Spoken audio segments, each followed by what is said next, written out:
na rede para falar um tema tão importante como a saúde mental é um prazer enorme e um grande privilégio para todos nós. Muita gratidão a você, Padre Mendes. Agradeço a cada um dos presentes. Essa não é a primeira vez em que você é convidado a partilhar conosco um pouco da sua sabedoria.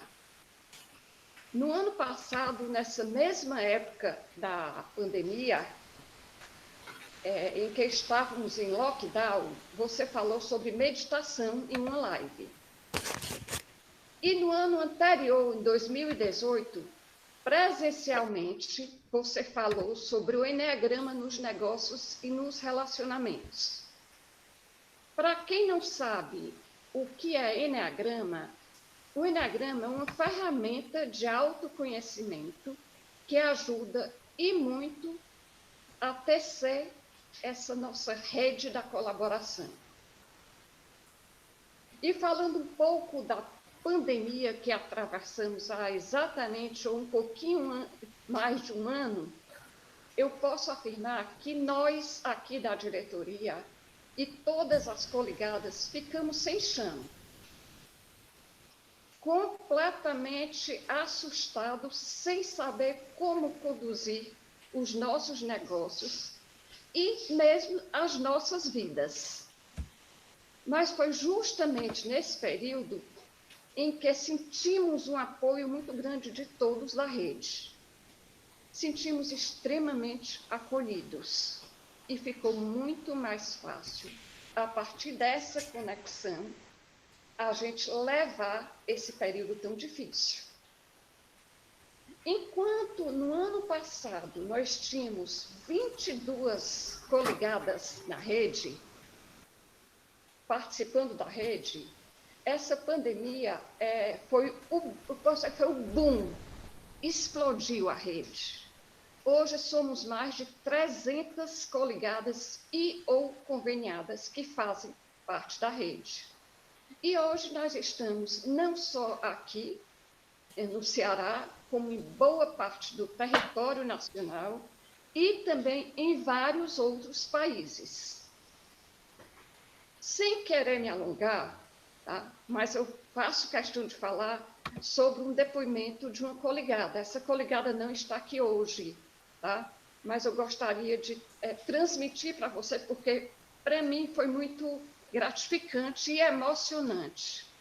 Toda quarta-feira nós temos um evento da rede que trazemos pessoas para conhecer como funciona a rede, um pouquinho da rede. E nesse momento os participantes falam, se apresentam e apresentam o seu negócio. E um dos participantes, que é nossa coligada, falou que não ia se apresentar e nem falar do seu negócio. Ia falar só da enorme gratidão que tinha em estar na rede. E como foi importante, está sendo importante para ele passar por esse momento, devido a essa conexão. Então, assim, para mim, isso não tem preço. Realmente não tem. E, assim, nós convidamos mais uma vez para que você possa passar para a gente e contribuir com essa sua imensa sabedoria para a gente melhorar, porque eu acredito que esse momento, se nós não, todos nós estamos sofrendo um pouco. E se nós não estamos, nós temos alguém na nossa família, alguém conhecido, que estamos com ansiedade, depressão, enfim. E um dos papéis da rede é esse, é contribuir para o bem-estar de todos nós. E agora, falando só um pouquinho dessa pessoa fantástica que é o Padre Domingos, eu vou dizer que ele é um estudioso da psique humana, ele é dedicado à evangelização dos jovens, ensinamentos do eneagrama, caminho do autoconhecimento e transformação pessoal, é membro fundador da IEA, Associação Brasileira do Eneagrama, é fundador do Instituto Eneagrama Shalom e tem diversos livros publicados sobre eneagrama e espiritualidade. E só para finalizar, eu acrescentaria mais. Ele é uma pessoa muito humana, que acredito que a sua missão aqui é transformar pessoas. Seja muito bem-vindo, você está em casa. Muito bem, Cíntia, muito obrigado. Um abraço para cada uma, para cada um. E que bom que a gente pode se encontrar nesta manhã de sexta-feira, com a chuva gostosa aqui em Fortaleza, para a gente conversar um pouquinho neste tempo que vivemos e que se vai prolongando, né? E com todo o peso que isso traz para todos nós. Olhe, um ano, como a Cíntia lembrou, né? E a pandemia, ela nos colocou no cantinho da reflexão. Por absoluta falta de opção, nós ficamos no cantinho da reflexão. A vida nos dava, sempre nos deu muitos motivos para a gente se distrair. A gente sempre tinha muita coisa, muitas solicitações. E agora, de uma maneira compulsória, nós fomos forçados a parar. E o contexto nos questiona, nos faz refletir, não é? E nós não estávamos acostumados com isso. E quando a vida nos força a parar, quando a vida nos força a mudar os nossos hábitos, os hábitos de trabalho, de reunião, a gente começa a perceber um mundo novo para muitos de nós. A gente começa a perceber que dentro de nós acontecem coisas que a gente nem percebia, porque vivíamos distraídos olhando para fora. E aí, nesse mundo interior, aparece uma coisa chamada emoções, sentimentos. E nós nos deparamos com medo, insegurança, e a insegurança em relação à nossa saúde, à nossa sobrevivência física, é a insegurança financeira, é a continuidade do emprego, tanta coisa aí que nos assusta, né? Então as nossas emoções aparecem. E essas emoções são um desafio para muitos de nós, novo. E a gente se pergunta o que fazer com essas emoções. E eu acredito que, olhe, da maneira como nós lidamos com as nossas emoções, vai depender a nossa saúde física. A gente sabe que hoje a maioria das doenças são psicossomáticas, quer dizer, a causa primeira da doença não é física, é emocional. Se eu fico, por exemplo, triste durante muito tempo, isso vai adoecer o meu corpo, vai adoecer o meu pulmão. Se eu fico com raiva durante muito tempo, isso vai adoecer o meu fígado. Se eu fico preocupado, ansioso durante muito tempo, isso vai adoecer o meu sistema digestivo, os meus rins. Então, depende da nossa saúde física, depende da nossa estabilidade emocional, o nosso estado de humor, a maneira como a gente encara a vida, como a gente se relaciona, depende da nossa saúde mental e depende da nossa saúde espiritual. E eu aqui, quando falo de dimensão espiritual, falo do sentido da vida, da autoestima, do valor de viver. E a pandemia amplia tudo isso. O contexto da pandemia vai ampliar todos esses desafios. E aí, repare, há muita coisa que nós podemos fazer, com certeza. Os cuidados de cada um de nós com a saúde, né? Todos esses cuidados que a gente sabe e que certamente todos estão preocupados em seguir essas orientações. A busca por este movimento, como a Cíntia referiu, o crescimento da rede, a busca pela solidariedade, por juntar forças. Há coisas que dependem de nós e que nós podemos fazer. Há outras coisas que não dependem de nós, infelizmente. mas talvez nós possamos dizer que o mais importante que depende de nós é isso, é a maneira como nós lidamos com as nossas emoções. O que é que nós fazemos com essas emoções, com esses sentimentos?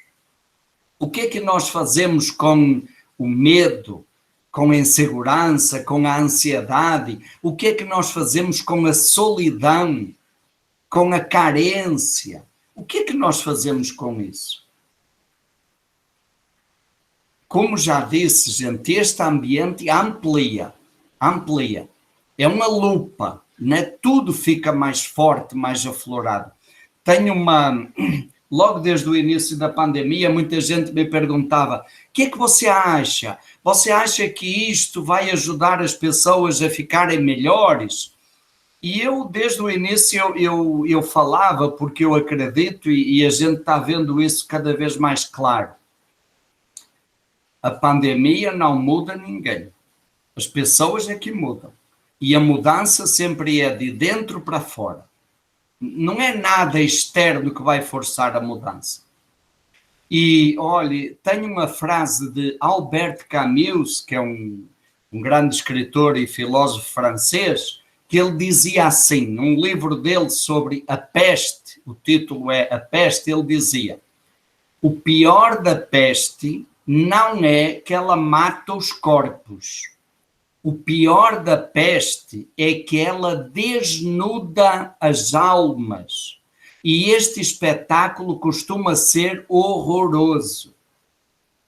É isso, gente. A peste, digamos, a pandemia, desnuda as almas, desnuda os corações. E o que é que nós estamos vendo? É isso, gente. As emoções, o interior de cada pessoa sendo desnudado e sendo ampliado. E olhe, isto desnuda o que tem de melhor nos seres humanos, desnuda, e a gente está vendo tantas coisas bonitas de solidariedade, das pessoas juntarem forças para saírem juntas disto. A gente está vendo tanta coisa bonita, mas a gente também está vendo tanta coisa assustadora, mesquinha, egoísta. Então, a pandemia desnuda as nossas almas. E aí vem como os nossos sentimentos aparecem e o que é que nós fazemos com eles. Essa é a grande questão que eu gostaria de trabalhar hoje ou de conversar hoje com vocês. O que é que nós fazemos? Quando eu sinto raiva, quando eu sinto medo, o que é que a gente faz? E olha, nós temos 3 grandes caminhos. O primeiro caminho é a gente reprimir isso. Reprimir é eu não quero sentir. Reprimir é eu me sinto culpado por sentir raiva ou por sentir medo.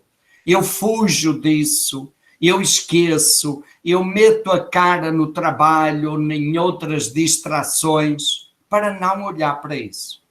E isso é o que todos nós somos tentados a fazer.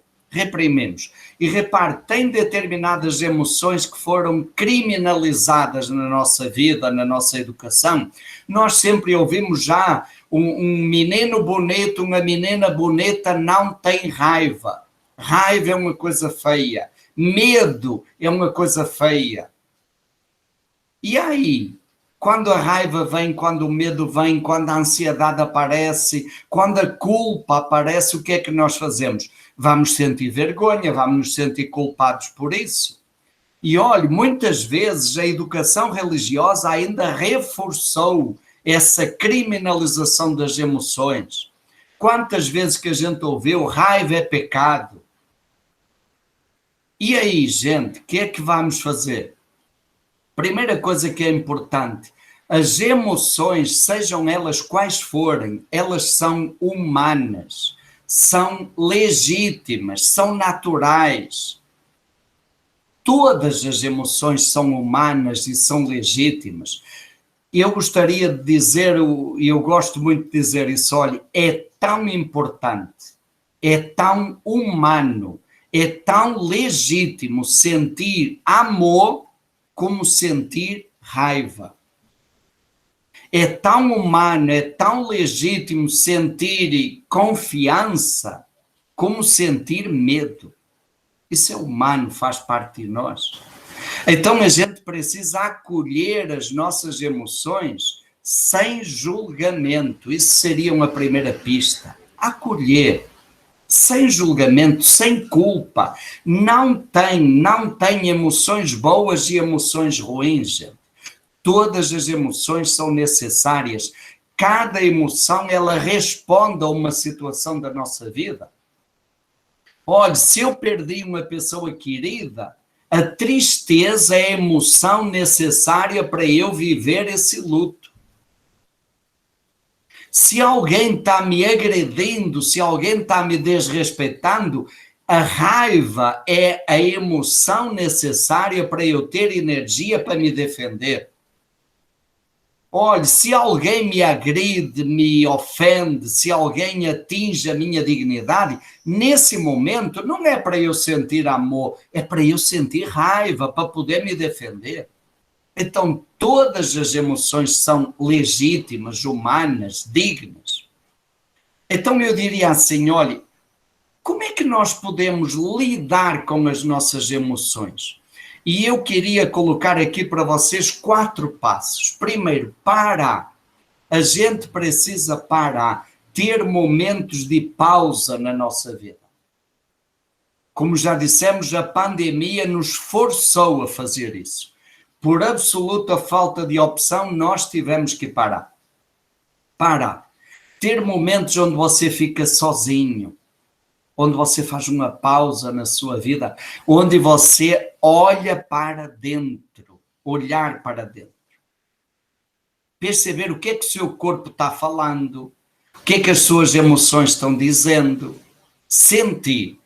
Quando falamos sentir, tem a ver com as sensações físicas. Olha, eu estou sentindo o meu corpo cansado, tenso, eu estou sentindo frio ou calor, eu estou sentindo um aperto no coração ou um frio na barriga. Sensações físicas. E emoções, sentimentos.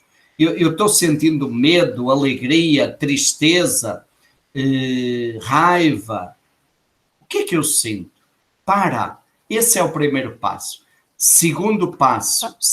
Podemos falar? Podemos perguntar? Pode, claro. Sim.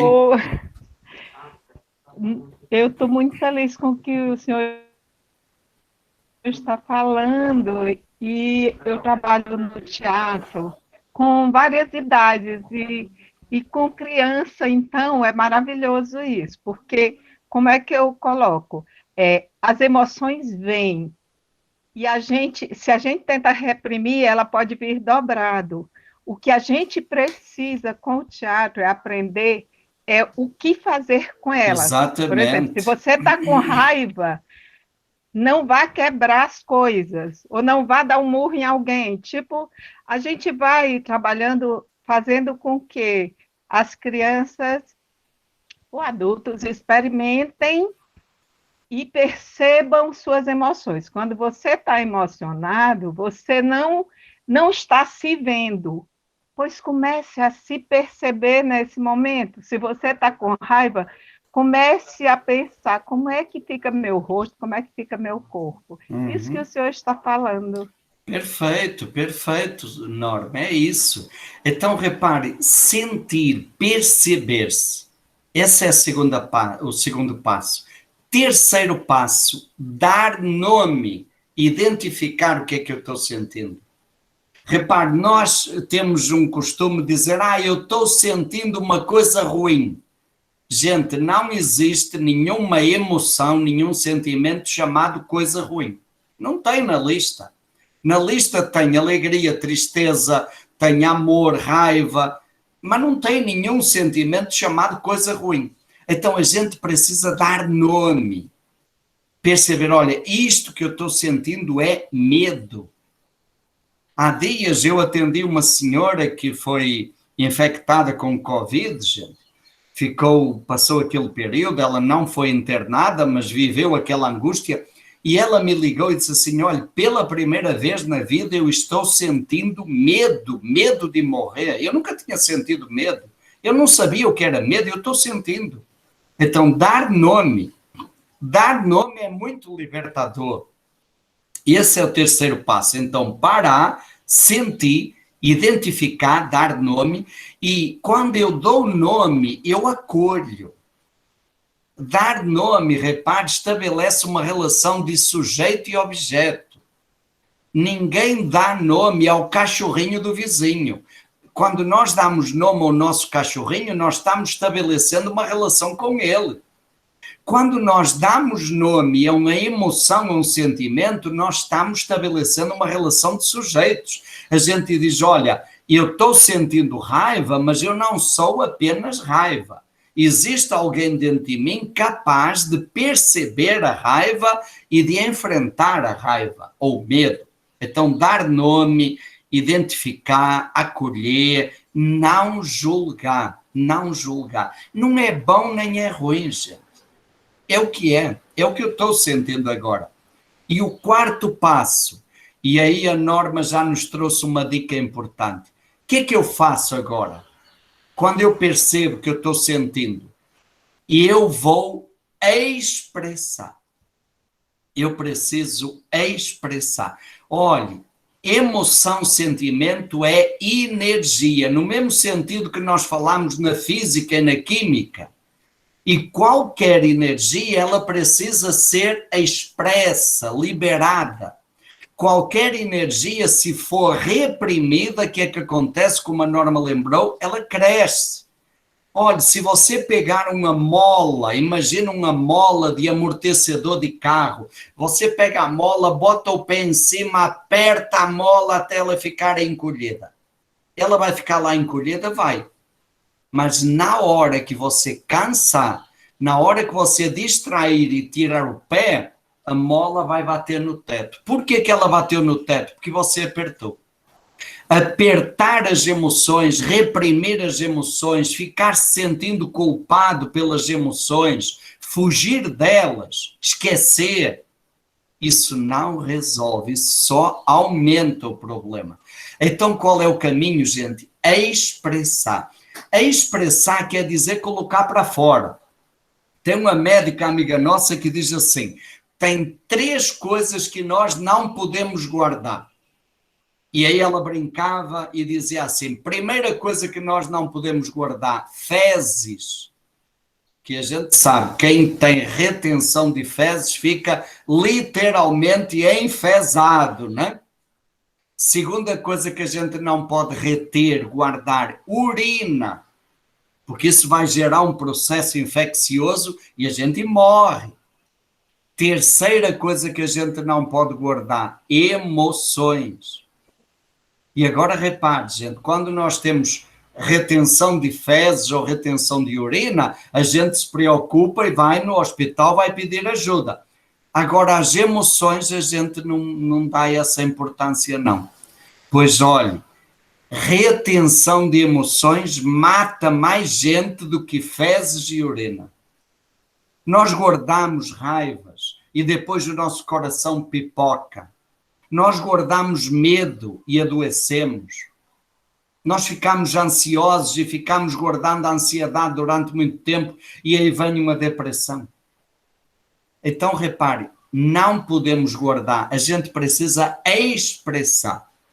E o expressar as emoções, podemos fazer isso de várias formas. O teatro, como a Norma lembrou, é uma forma fantástica de expressar emoções.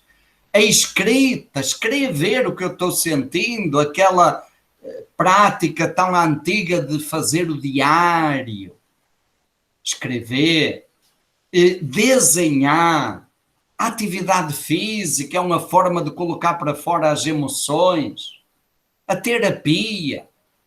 E eu diria, gente, olha, a forma mais simples e mais profunda que está bem ao nosso alcance para expressar as emoções, sabe qual é? Respirar. Respirar. Você percebe que está com raiva. O que você faz? Para, perceba a sua raiva, sinta a sua raiva no corpo. Você vai perceber que aí na região da sua barriga tem um calor, tem alguma coisa aí mexendo, borbulhando. Ou você sente medo, percebe um frio na barriga? Ok, perceba.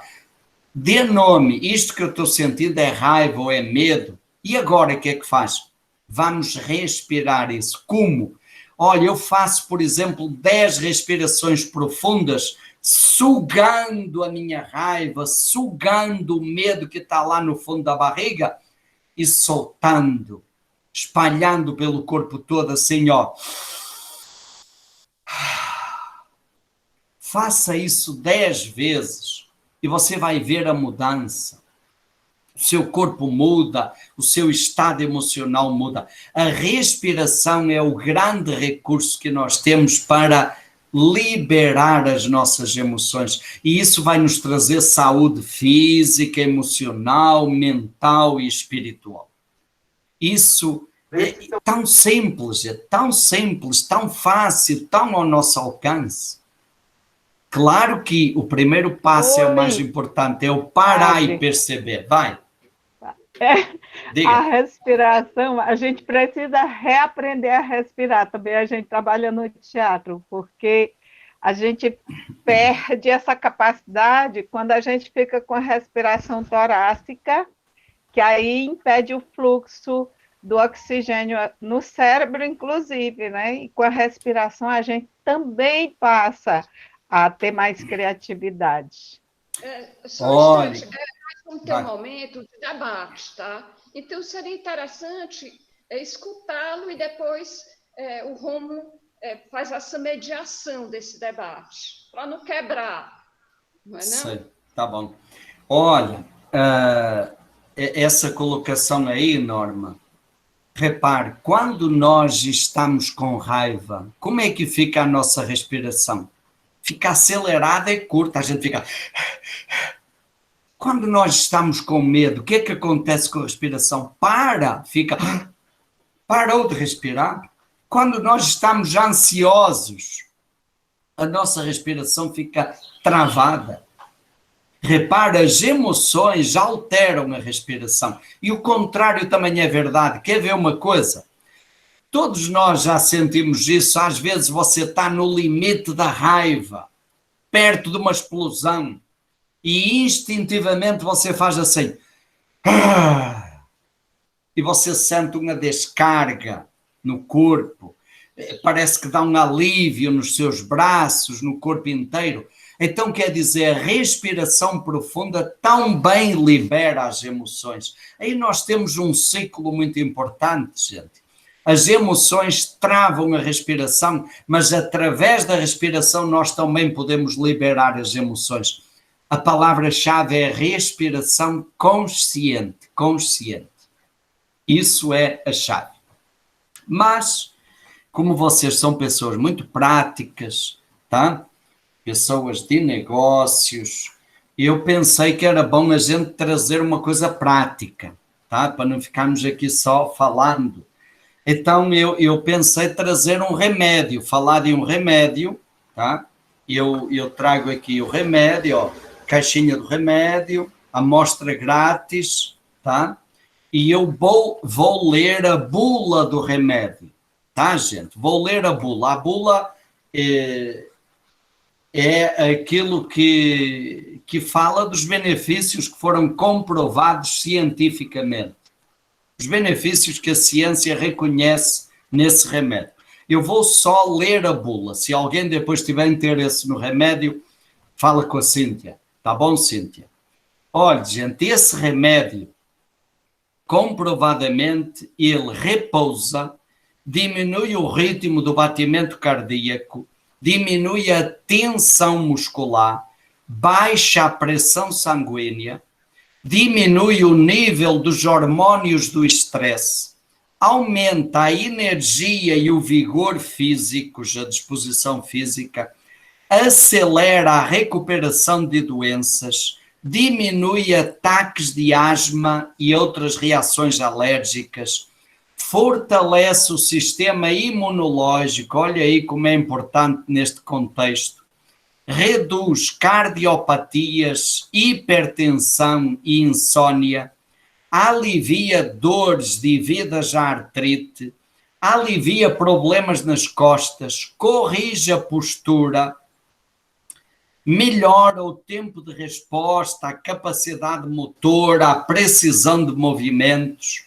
aumenta a estabilidade emocional, aumenta o desprendimento interior e a espontaneidade, aumenta a independência em relação às pessoas e aos acontecimentos externos, diminui a ansiedade, diminui a tendência à depressão, reduz a dependência por drogas lícitas ou ilícitas, aumenta a empatia, a capacidade de se colocar na pele do outro, libera o fluxo de emoções, desbloqueia energias reprimidas, estimula pensamentos mais criativos, aumenta a capacidade de concentração, melhora a memória e a inteligência, aumenta, olha que bonito, aumenta no nosso organismo a produção de melatonina,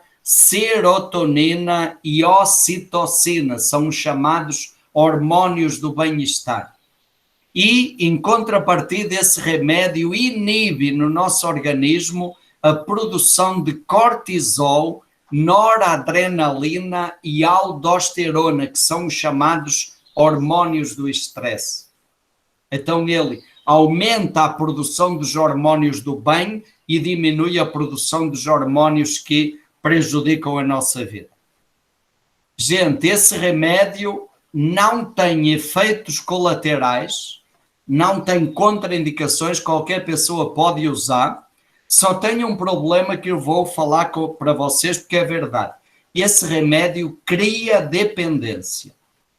Se a pessoa tomar durante 3 semanas, ela fica dependente. Se ela depois parar de tomar, ela vai sentir falta, vai sentir necessidade de voltar.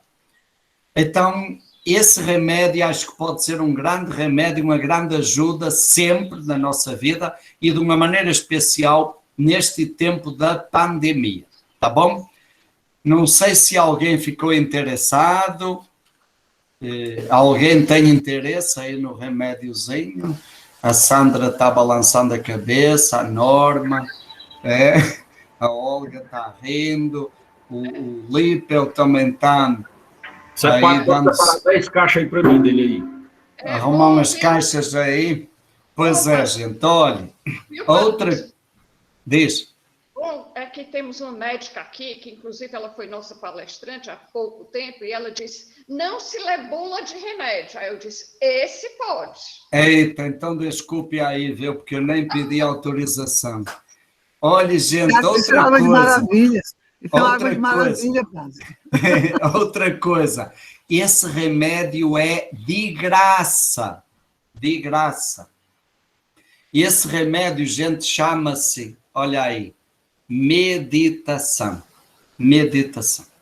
Foi uma brincadeirinha aí, mas tudo o que eu falei é verdade. Não é remédio químico, não é remédio de farmácia, é um remédio que está ao alcance de cada um de nós. A meditação, gente, hoje, comprovadamente, gera todos esses benefícios e muitos outros que vocês já ouviram falar e podem pesquisar. Olha que riqueza. Olha como a meditação pode ser a grande ajuda. E agora você pergunta, e como é que eu faço para meditar? E eu vou dar 4 passos muito simples, só para vocês verem como realmente é acessível e fácil. E depois, quem tiver interesse pode procurar no nosso canal do YouTube, Enneagrama Shalom IESH. Vocês podem encontrar vários vídeos sobre meditação explicando passo a passo. Enneagrama Shalom IESH. IESH. Tem vários vídeos sobre Enneagrama, especificamente sobre meditação. 4 passos. Primeiro passo, ficar quieto. Você pode sentar, pode deitar, ficar com o seu corpo quieto, numa posição confortável, agradável. Segundo passo, Respire lentamente pelo nariz. Inspira pelo nariz, solta pelo nariz, lentamente, sentindo a respiração. Isso é o mais importante. Respiração consciente, quer dizer, eu estou respirando e eu estou prestando atenção na respiração, sentindo a respiração. Esse é o diferencial. Então, uma posição quieta, confortável. Segundo, perceber a respiração, respirar conscientemente. Terceiro, ao ritmo da respiração, escolha uma palavra, 2 palavras, o chamado mantra, e repita essas palavras mentalmente, como se você escutasse uma voz repetindo as palavras dentro de você. Por exemplo, estou em paz. Quando você inspira, você imagina uma voz dentro de você repetindo estou. Quando você solta o ar, você escuta essa voz dizendo em paz. Você pode escolher as palavras que você quiser, palavras que sejam significativas para você. Então, isso é a repetição do mantra, é a repetição silenciosa, uma voz repetindo isso dentro de você. Então, primeiro, uma posição confortável. Segundo, respiração consciente, prestar atenção na respiração. Terceiro, a repetição das palavras do mantra. Quarto, o que vai acontecer quando você começar a meditar? Vão aparecer distrações. E as distrações são o quê? Uma preocupação que você tenha, uma conta para pagar, um familiar que está doente, uma raiva que você tenha, um sentimento de culpa, um medo. O que é que você faz com as distrações? Acolha. Acolha. É normal. Não brigue com as distrações, nem fique irritado com você por causa das distrações e também não fique tentando resolver os problemas que aparecem. Deixe passar. Acolha. Do jeito que a distração veio, ela volta, ela vai embora. A única coisa que nós fazemos, quando você perceber que distraiu, faça uma respiração mais profunda. Inspire mais fundo pelo nariz e agora solte pela boca. Aí você mudou a respiração. Mudando a respiração, você desligou da distração. E aí você volta à respiração lenta pelo nariz. Meditar é isso, gente. E meditar vai trazendo lentamente todos esses benefícios que eu falei e que são uma grande ajuda sempre, mas sobretudo neste tempo da pandemia. Olhe, se me perguntarem o que é que você acha mais importante neste tempo da pandemia? Meditação. Meditação.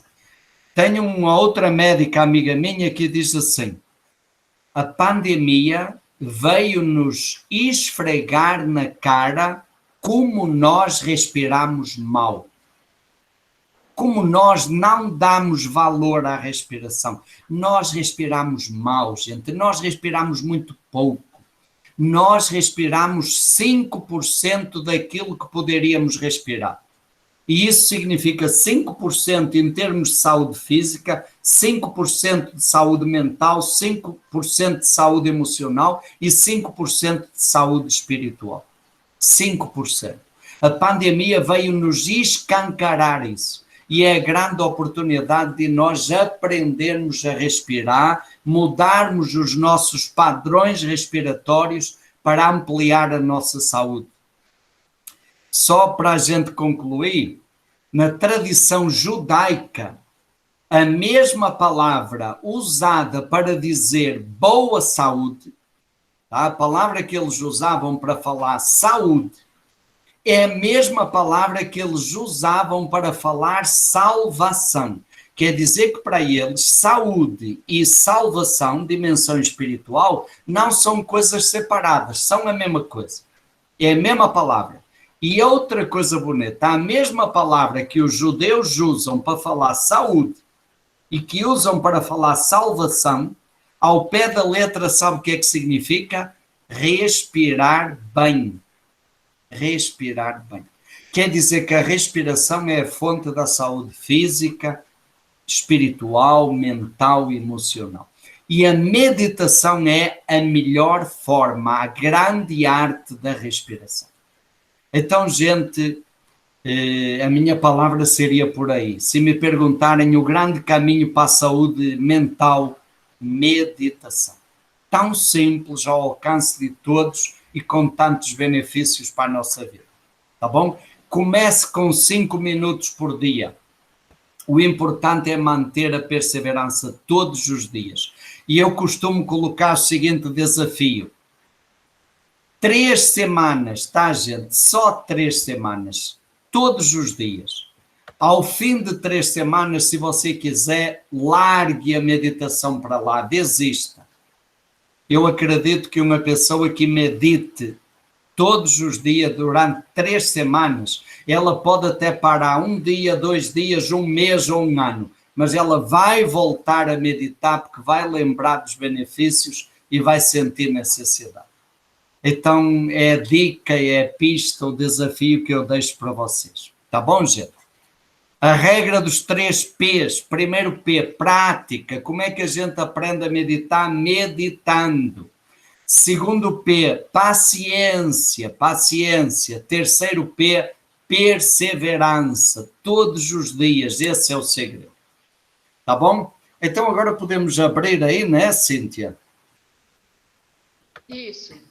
Rômulo, cadê você? Você vai conduzir esse debate aí. Ok. Bom, gente, antes de tudo, amigos, essa é a minha segunda oportunidade de estar consigo e é muito bom ouvir a sua palavra e como é didático e simples, né? Então, tá de parabéns. Nós temos toda terça-feira, uma parte aqui do grupo estuda hebraico, né? E aí eu vou sugerir ao Moré Alain para que a gente fale sobre respiração. Depois eu passo para a Cíntia. A Cíntia participa do grupo também. Aí, se o senhor depois quiser participar, será um prazer para nós. Bom, gente, sejam todos bem-vindos. Vamos tentar aqui fazer uma ordem aqui de perguntas ou colocações. Eu vou aqui abrir, fiquem à vontade, aqueles que quiserem, tem uma mãozinha aí no aplicativo que você levanta a mãozinha e aí eu vou fazendo em blocos, certo? A cada 4 pessoas que se manifestarem, fazem uma colocação, uma pergunta, e depois a gente vai fechando bloco a bloco. Procurem ser rápidos, porque nós estamos com a nossa maior audiência hoje. Estamos batendo o recorde de audiência a cada semana, né? Isso é muito bom. E eu queria aqui registrar que esse evento ele tem um patrocínio, padre. Ele tem um patrocínio da Sinapse. A Sinapse aqui do nosso Daniel Donato, é uma empresa de comunicação. E como é esse patrocínio? É um patrocínio social. Cada vez que uma marca se dispõe a patrocinar um evento, ela doa uma cesta básica para a comunidade do Poço das Dragas, né? Então, a Sinapse, na verdade, ela fez várias doações e essas doações elas estão sendo entregues, né? Ou melhor, já foram entregues, e aí a cada evento nosso, seja esse da sexta-feira, o de quarta, a visita empresarial, ou nos informes, né? Você também pode ter dentro dos informes dentro dos informes é muito interessante, porque quando terminar o evento aqui, a postagem entra e a postagem fica, já que o informes ele fica limitado só a informações oficiais, enfim, então a postagem fica até a quarta-feira, a véspera da quarta-feira, quando a gente fala do presente colaborativo. Para aqueles que estão na rede, entende mais ou menos o que eu estou dizendo. E quem quiser, não estando na rede, patrocinar, é só entrar em contato comigo, que será um prazer. Então, nós temos aqui a Sinapse patrocinando aqui o evento, e temos também a Planos Corretora de Seguros, nosso amigo Josivan está na área, se derrubar é pênalti, né? Deu uma paradinha aí por causa da Covid, mas já está na área, e ele lembrou bem aqui no chat, né, que o quanto é importante a respiração, o quanto é importante a meditação, que a doença, boa parte das vezes, ataca a estrutura respiratória nossa. Então, o quanto é importante esse olhar. Bom, aqui na primeira rodada, né, vamos aqui com o João Paulo, dos que eu estou vendo aqui, certo? Então, tem o João Paulo, tem o Luiz Tomás, certo? Quem mais?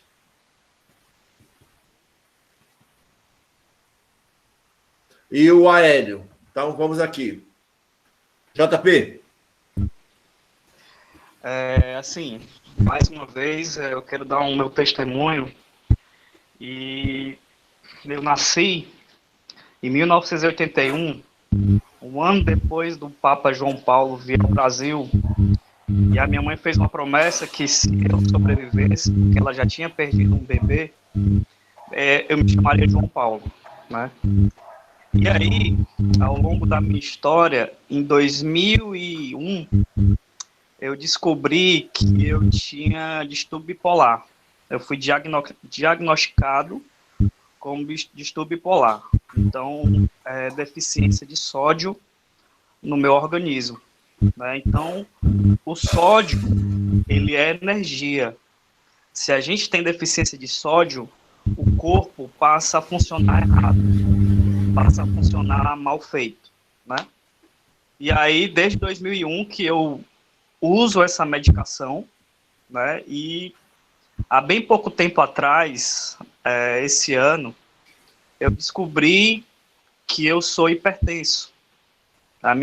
Eu mapeei meu batimento cardíaco e estava dando 15/9. Um cara de 39 anos como eu estava dando hipertensão. Então, eu estou usando a losartana, não é losartana, não, nem sei direito o nome do negócio. Pois é, aí estou usando esse negócio. E aí você falou em meditação, né? A meditação, ela é a arte de preparar o seu corpo, o seu organismo para contemplação. Que aí, com isso, você consegue, como você bem falou, liberar os hormônios como endorfina, serotonina, entre outras coisas. Só que a meditação, na verdade, ela pode ser traduzida com a terapia, né? Que aí ontem eu fui lá Três Irmãs, aqui no Montese, e na Casa de Nazaré, para doar umas fraldas geriátricas, porque, assim, eu me senti tocado. Eu vou fazer 40 anos mês que vem, né? Então, como eu não vou poder comemorar com meus familiares, com os meus amigos, com as pessoas que eu amo, eu pensei, não, então eu vou convocar a minha família e os meus amigos para ajudarmos outras pessoas. E aí eu vi um rapaz passeando com um cachorro. Aí eu falei assim, e aí, tá tudo bem, rapaz? É terapia, né? Ele pois é, uma terapia. Aí quer dizer, o cachorro tá ajudando mais a ele do que ele ao cachorro, né? Porque o cachorro também quer dar uma voltinha, e aí chama o dono para dar uma voltinha também, né? Ou seja, ambos se ajudam, né? Então, assim, e tem uma coisa bastante interessante na minha história, que o meu pai, ele faleceu no dia 21 de abril de 2003. Ele foi sepultado no dia 22 de abril de 2003, no dia do meu aniversário. Então, para mim, essa data ela é muito marcante na minha vida, e é mais fácil eu lembrar da sua partida desse mundo material do que o seu nascimento em 1959. Então, ele tinha 49 anos de idade. Ele ia fazer 50 anos. Então, assim, eu queria deixar esse testemunho aqui para vocês, porque eu sou extremamente grato a Deus por ter chegado até aqui. Por ter uma filha de 2 anos, ter uma filha de 9 anos. E eu sei que eu tenho muita coisa para fazer ainda. Ainda vou viver mais uns 40 anos, se brincar até mais. Vou viver muito. E eu tenho certeza absoluta como a clareza da água, a transparência da água, que eu ainda vou fazer muito por muita gente. Isso aí eu não tenho dúvida. Como eu venho fazendo a minha vida inteira. Agora, claro, todos nós somos pecadores. Eu sou mariano, eu sou vicentino, eu sou de Imaculada Conceição e eu sou marista. A minha formação é toda católica. Mas eu tenho um lado espiritual muito forte. Que as pessoas elas não se dão conta que isso aqui é só matéria. Do pó eu venho, do pó eu vou. Isso é só matéria. O espírito, ele é eterno. E como diz Rafael e tantos outros personagens bíblicos, que nós só temos uma oportunidade aqui nesse mundo. Se a gente não souber aproveitar essa oportunidade, aí a gente vai ter que prestar conta com o cara lá de cima. Então, daqui para frente, vamos sempre procurar ajudar uns aos outros. E na Bíblia está muito claro também. Tem várias passagens. Amai a Deus sobre todas as coisas e amai o próximo como a ti mesmo. Porque Deus ele se revela em qualquer pessoa. Já dizia aquele livro, O Alto da Compadecida, que João Grilo, quando via um mendigo, pré-julgou dizendo que aquele ali não podia ser Jesus. Aquele ali não podia ser Deus. Aí foi que o outro personagem, que agora fugiu, ele disse, não, rapaz, Deus e Jesus se traduzem nas pequenas coisas, nos pequenos seres. Aí ele é mesmo, né? Foi, vamos lá ajudar. Aí a outra moça personagem dá um pãozinho. Mas é isso, gente. Eu queria dar esse depoimento para vocês. E fica aí a dica. Fica aí a minha história. Perfeito, João Paulo. Pai Domingos, eu vou concluir aqui o ciclo, aí eu lhe retorno a palavra. Tá? Tá bom. Luiz. Sim. Bom dia a todas e a todos. Bom dia, Padre Domingos. Eu sou Luiz. Como não temos muito tempo, vou direto à pergunta. Eu tenho observado que, de um tempo para cá, antes da pandemia, nos últimos tempos, muita gente anda muito pressado, mas falta ainda aquela ideia do retiro, né? Essa pausa que sempre existiu para alguns povos. O retiro, essa quebra para poder pensar ou refletir. Mas hoje estamos nesse momento, quase uma quebra obrigatória, todo mundo tem que parar. Padre, a minha pergunta é simples. Qual a relação entre a meditação e a oração? Obrigado. Obrigado, Luiz. Contextualizando, Padre, o Luiz ele é antropólogo, professor, né? E tem uma formação...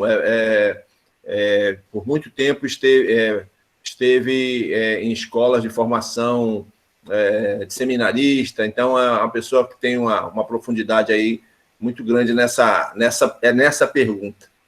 Aélio. Bom, eu na verdade gostaria só de fazer aqui um relato. Padre Domingos, eu sou muito amigo do Dr. Marcos Vinícius Esmeraldo de Mello. Sim, sim. O senhor fez a apresentação do livro dele, O Esteio da Vida. Estou segurando ele aqui, não sei se dá para ver. Sim. Pronto, sua apresentação, o Marcos é um grande amigo, o livro dele é extremamente instigante e a sua apresentação diz muito bem o que é o livro. Então, eu queria só fazer essa observação. Foi um prazer muito grande ouvir sua palestra. Que bom, obrigado, Hélio. E, para encerrar esse ciclo, a Norma Zélia. Padre Domingos, obrigada, Romulo. Eu tenho 3 colocações que eu queria conversar. Primeiro, na palavra meditação, a gente já encontra lá o vocábulo ação, não é?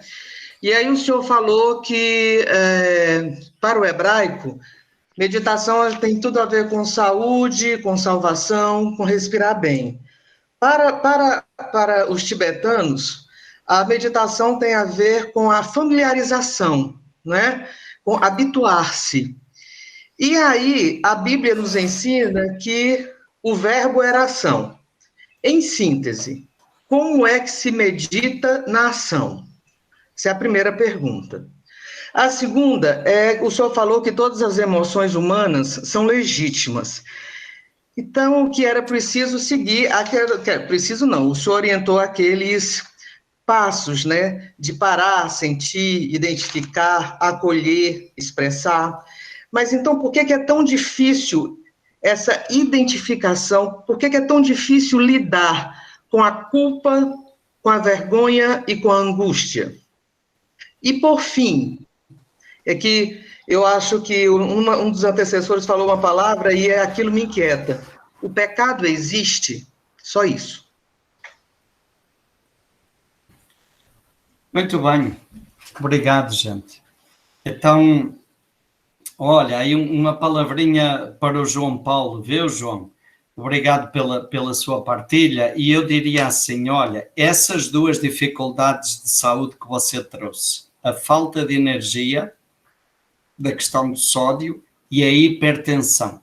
Com certeza, João, comprovadamente a ciência nos traz isso, a meditação tem efeito para essas 2 questões. Isso pode te ajudar muito, além do tratamento que você já está fazendo, a meditação vai trazer um diferencial enorme, aí a sensação de mais vigor, mais energia física e o equilíbrio da pressão arterial. E a questão dos hormônios, a melatonina, a serotonina, a ocitocina, vai ajudar demais, né? Aí a pergunta do Luís Tomás, um abraço, Luís. A diferença entre meditação e oração, olha, eu diria assim a primeira coisa, em todas as grandes tradições religiosas, desde o hinduísmo, o budismo, o judaísmo, o islamismo e o cristianismo, em todas as grandes tradições religiosas, a meditação, essa meditação que falamos aqui, é a primeira forma de oração. Sempre foi a forma de oração privilegiada em todas as grandes tradições religiosas. Na tradição cristã ocidental, a meditação foi muito esquecida nos últimos séculos, mas ela faz parte da tradição cristã desde os tempos originais. Jesus meditava, os primeiros cristãos meditavam. No século IV, os primeiros monges do cristianismo nos deixaram testemunhos belíssimos da prática da meditação. Os grandes místicos do cristianismo, São João da Cruz, Santa Teresa de Ávila, Santo Inácio de Loyola, meditavam, era a forma de oração privilegiada desses místicos. E isso em todas as tradições. Então, repare, a meditação é uma forma de oração. É chamada oração do coração. Não é de pensar, de refletir, mas é de encostar o nosso coração no coração de Deus. É a forma de oração mais pura, mais profunda, mais sublime, né? E com essa vantagem de que é comum a todas as tradições religiosas. Neste tempo que a gente precisa tanto de diálogo, interreligioso, de respeito, de comunhão, a meditação é um caminho para a gente se encontrar com pessoas de todas as religiões, inclusive pessoas que não têm nenhuma religião, mas através da meditação nos unimos naquilo que é essencial. Aí as perguntas da Norma. Primeiro, olha, como meditar na ação? Eu diria assim, Norma, o grande objetivo é esse, o grande objetivo, o grande ideal é que a minha vida, tudo o que eu faço, aconteça no estado meditativo. O que é que isso significa? Eu fazer, seja o que for, consciente do que eu estou fazendo. Se eu estou dirigindo, eu não estou no automático, eu estou percebendo o ato de dirigir. Se eu estou lavando a louça, eu estou atento, presente, conectado, sentindo o ato de lavar a louça. Se eu estou me alimentando, eu estou tendo consciência daquele momento. Isso é o estado meditativo, é o estado de presença, de consciência. Como é que a gente pode chegar a isso? Aí precisamos ter momentos específicos para fazer esta meditação silenciosa, onde você para. Então, olha, se todo dia eu tiver momentos de pausa, tá? Desse retirar-se para dentro, como o Luís Tomás disse, essa pausa, se eu exercitar isso, vai ser mais fácil eu lentamente fazer essa meditação na ação, até chegar ao ponto em que tudo que eu fizer se torne meditação, se torne consciência. Isso é o ideal, é o grande desafio. Mas a maneira para eu chegar nisso é fazer pequenas pausas, tá? Durante o dia. Por que é tão difícil lidar com as emoções, Norma, sobretudo raiva, medo, ansiedade? Primeiro, gente, porque essas emoções incomodam a gente, elas estão associadas a sensações físicas desagradáveis, a estados de tensão. Então a nossa tendência é fugir disso, nós não queremos sentir dor, nem física, nem emocional. A gente foge disso. E, sobretudo, em segundo lugar, porque a nossa educação foi repressora, nós fomos educados ouvindo que raiva é feio, medo é mau, tristeza é ruim. Nós fomos educados assim, gente. Nós precisamos ter uma reeducação emocional, no sentido de acolher, de se permitir sentir sem julgamento e sem culpa. A outra pergunta que você falou, pecado. E olha, eu gostaria aqui de falar sobre o pecado sem conotação religiosa, moral. Ao pé da letra, o que é que significa a palavra pecado? Errar o alvo. Armatia em grego e arma em hebraico, ao pé da letra significam errar o alvo. Isso surgiu nos ambientes militares da antiguidade. Quando o guerreiro disparava a flecha e errava o alvo, dizia-se armatia. Amartia, que significa errou o alvo. Quer dizer, eu tenho um determinado objetivo, eu uso a minha energia para atingir um determinado objetivo, mas o resultado é errado, é diferente daquilo que eu esperava. Gente, qual é o nosso grande alvo? É a paz, o amor, a harmonia, a saúde, o bem-estar. Esse é o alvo de todos nós. Tem coisas que nós fazemos achando que vão nos trazer paz, equilíbrio, saúde e harmonia. E muitas vezes nos trazem o quê? Preocupação, ansiedade, desestabilização interior. Então isso é o pecado, é tudo aquilo que nos tira do alvo, é tudo aquilo que nos afasta do amor, da paz, da alegria, do bem-estar, da paz interior. E isso, gente, vai além de qualquer religião, tá? O pecado não é uma coisa moral, é sobretudo uma questão de vida, de estilo de vida. E eu me perguntar, aquilo que eu faço, a maneira como eu vivo, está me ajudando a ser feliz? Está contribuindo para que a minha vida valha a pena, tenha sentido? Ótimo. Então isso está-me encaminhando para o meu alvo. Ou aquilo que eu faço, a maneira como eu vivo, está me afastando do meu alvo. Aí é o pecado, errar o alvo, é isso, não é? Tá bom? Prefeito Padre Domingos. Agora, uma segunda rodada. Antes dessa segunda rodada, só uns registros aqui no chat, né? A Marta coloca aqui, né? Sempre trazendo um grande aprendizado para todos nós. Gratidão. O Vianney, muitos ensinamentos importantes para a vida empresarial e para a vida pessoal. O Tony Nascimento, lá de Curitiba. A partir de segunda-feira, nós teremos a yoga aqui 100%, né? E falando um pouco desse aprendizado que o senhor nos traz. O Alan Sérgio, nosso advogado aqui na área empresarial, como se manter bem informado sem se contaminar? Aqui é uma pergunta, então. Como se manter bem informado nessa pandemia sem se contaminar com as más notícias que causam medo, tristeza e reduzem a imunidade? Aí, depois eu trago lá outras colocações, e aqui levantou a mão, pela ordem, o Daniel Donato, da Sinapse, nosso patrocinador de hoje, o Flávio, da Biodome, e a Sandra, da Sandra Lima Coach. Daniel. Oba, bom dia, tudo bem? Domingos, sendo bem direto, aproveitando a deixa aí do João Paulo, eu também,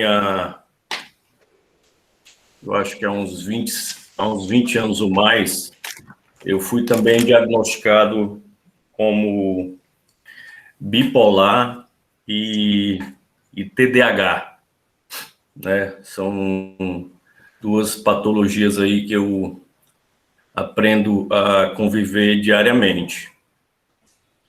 E realmente é uma realidade dura, sabe? Conviver com essas duas patologias realmente é bem complicado. Eu descobri isso muito tarde, né? Porque antigamente os nossos pais não tinham tanta informação para diagnosticar desde criança, né? Para ser tratado desde criança. Então, eu fui diagnosticado muito tarde. Então, eu faço uso de medicações, acho que há pelo menos há uns 5 anos. Mas a medicação, eu sei que não é que não é a cura de tudo, né? A gente sabe que a meditação, algo mais natural, e a gente também tomar um medicamento para aprender. O medicamento adianta, mas somente adianta se a gente aprender a mudar os nossos comportamentos, né? Por causa do remédio, porque se ficar dependendo somente do remédio, uma hora o remédio não faz efeito. Então, a gente tem que aproveitar a ação do remédio e mudar os nossos comportamentos, mas não é tão fácil. Não é tão fácil, a gente acaba realmente se viciando aos remédios. E aí a minha pergunta eu sei que a medicação praticamente faz milagre, mas ela também ajudaria, além da bipolaridade, ajudaria no TDAH, no déficit de atenção e hiperatividade? Uhum. Obrigado, Daniel. Flávio. Padre, você falou umas coisas interessantes aqui, especialmente em relação à educação opressora, tá? Que muitas vezes ela usa uma certa religião, vamos dizer assim, humanizada, não no sentido de tornar mais acessível, mas no sentido de distanciar de Deus, para oprimir mesmo. Usa a religião como método de regulação da vida alheia. Tá? Então, isso é verdade. A gente sabe disso. Mas eu observo outra coisa também. A gente pode buscar na religião, qualquer que seja ela, não vou discutir esse mérito, isso não me cabe, a gente pode buscar na religião, ou eu posso falar da minha, né, que eu sou cristão, nos seus livros sagrados, procurar ler e entender, buscar entender aquilo de uma forma mais aberta, de uma forma mais abrangente, tá? Você falou uma coisa interessante que a igreja primitiva, as pessoas costumavam meditar, os judeus, eles fazem isso. Eu pude observar eles balançando ali, e a gente, às vezes, inconsciente faz isso no momento de oração, fica aí balançando para frente, para trás, ou então até como uma forma de se acalmar, né? Usa aquilo como ferramenta para voltar para o centro e olhar para dentro. Você cria um movimento, às vezes de forma inconsciente, né? Eu mesmo me pego fazendo isso, sou alvo de piada às vezes, entendeu? Duas coisas eu me lembrei quando você falou acerca da meditação. Tá? Duas palavras que são, às vezes, de difícil compreensão no texto da Bíblia para algumas pessoas. Primeiro é orar e sem cessar. Tá? É muito esquisito. Orar e sem cessar, a gente quer ligar isso a você ter que parar e ficar de joelho em algum lugar, ali repetindo um monte de palavra, e aí eu trabalho, eu como, eu durmo, que horas? Entendeu? Como é que eu faço minhas coisas se eu ficar orando sem cessar? Então, a oração, acho que a Norma Zélia falou isso, da meditação, né? Tem uma ação, né? Então, você pode fazer esse movimento ao longo do seu dia e colocar em oração tudo que está fazendo.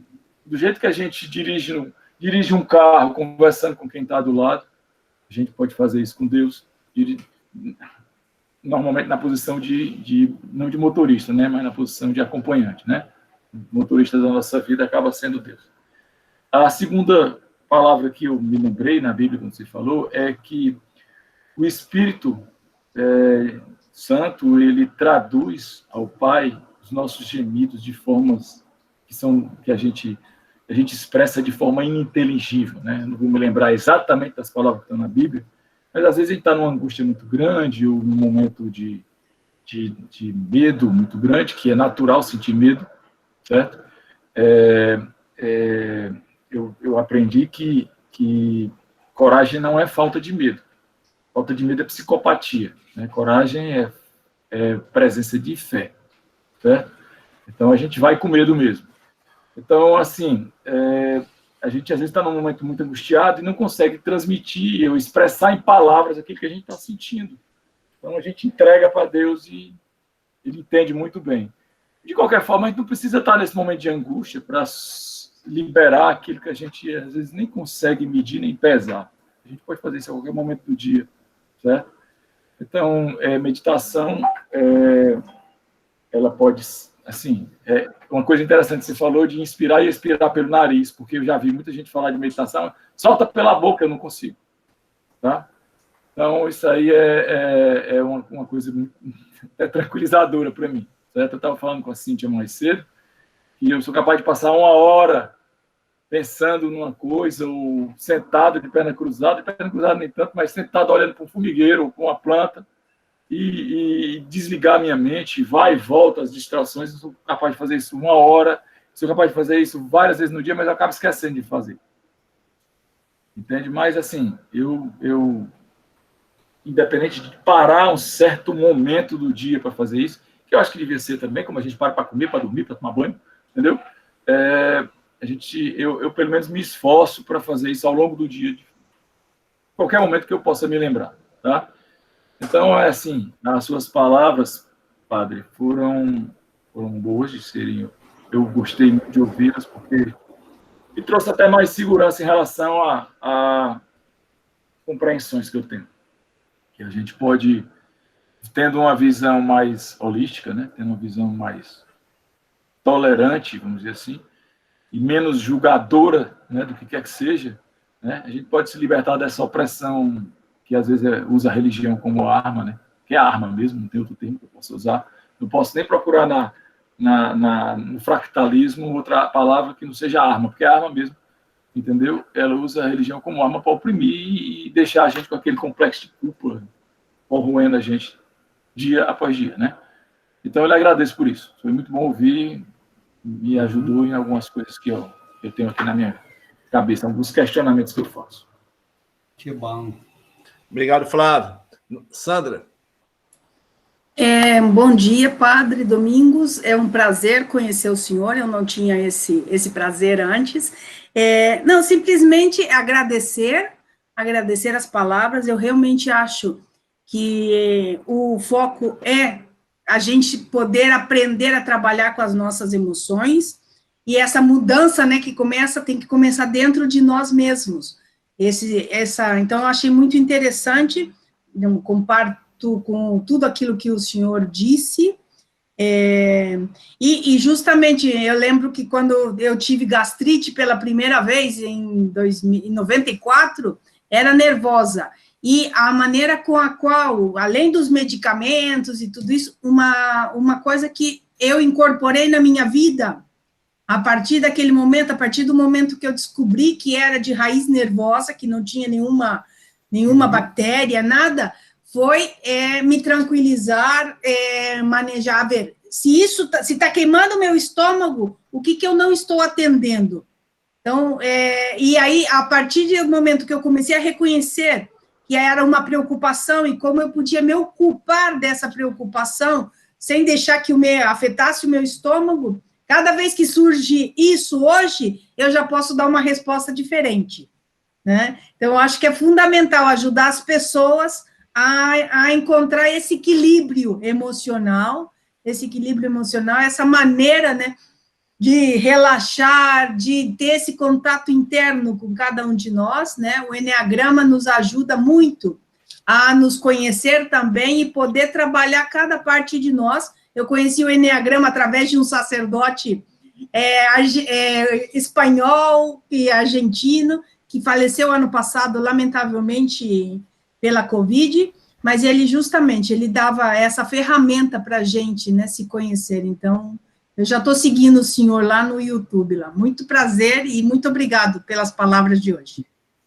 Que bom, Sandra, muito obrigado. Padre Domingos, deixa eu só acrescentar mais alguns comentários aqui no chat, eu lhe passo a palavra, rapidinho. Uhum. O Roque, certo? Parabéns, Padre Domingos, pela excepcional palestra, muitos ensinamentos para viver melhor. Obrigado. E ele faz um agradecimento especial aqui pela Cíntia ter feito o convite. A Norma, né? A Norma que falou logo no início do teatro, né?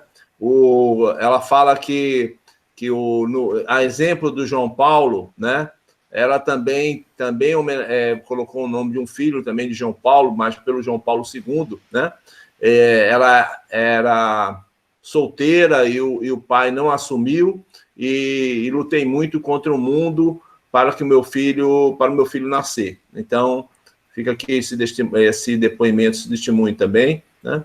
E a doutora Olga, que fez uma palestra recentemente com a gente, o que eu acho mais difícil de tratar as doenças mentais, seja qual for as pessoas, é acharem que só melhoram com remédios controlados. Fique à vontade, Padre Domingos. Ok, aí, Olga, essa sua colocação, uma vez eu estava em Maceió, num encontro com 120 pessoas, jovens e jovens mais adultos, né? Então era um final de semana inteiro. Na sexta-feira à noite eu fiz esta brincadeira da bula do remédio. Eu falei, né? Mas eu não disse que era a meditação, só falei e as pessoas ficaram com a ideia que era remédio mesmo, né? E eu disse, olha gente, esse remédio é muito caro, é importado, uma caixa com 30 comprimidos custa $250. Se alguém tiver interesse, vamos fazer uma lista e você pode dar o nome e a gente vê como providenciar. E eu ia falar sobre meditação no sábado à tarde. Isso foi na sexta à noite, né, na abertura do encontro. Gente, no sábado à tarde tinha 32 nomes na lista. Quer dizer, 32 pessoas já tinham dado o nome, estavam dispostas a pagar $250 por uma caixa de 30 comprimidos. Aí eu brinquei e disse assim, eu gostaria de saber, daqui a um ano, se essas 32 pessoas continuam meditando. Porque realmente nós estamos viciados, a gente quer soluções mágicas. E é difícil aquilo que eu queria destacar, que a Sandra falou e que o Daniel também falaram. A mudança é de dentro para fora. O grande desafio, nós precisamos aprender a conviver com isso. Eu achei muito bonito que o Daniel falou. Eu estou aprendendo a conviver, ok. Isso parte de nós. Claro que há momentos onde os remédios são necessários e ajudam, ok. Mas não é mágico. Até porque, repare, chama remédio. Remédio é para remediar. Se fosse para curar, chamaria curédios. E não remédios, né? Então, é por aí. Olha, a primeira colocação...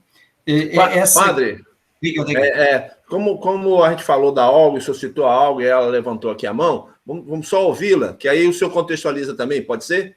Pode, tranquilo. Tá. Olga, por favor. Tá sem som, Olga. Eu sou médica e eu sempre atendi paciente soro positivo desde 1985, né? Eu já tenho 38 anos de formada.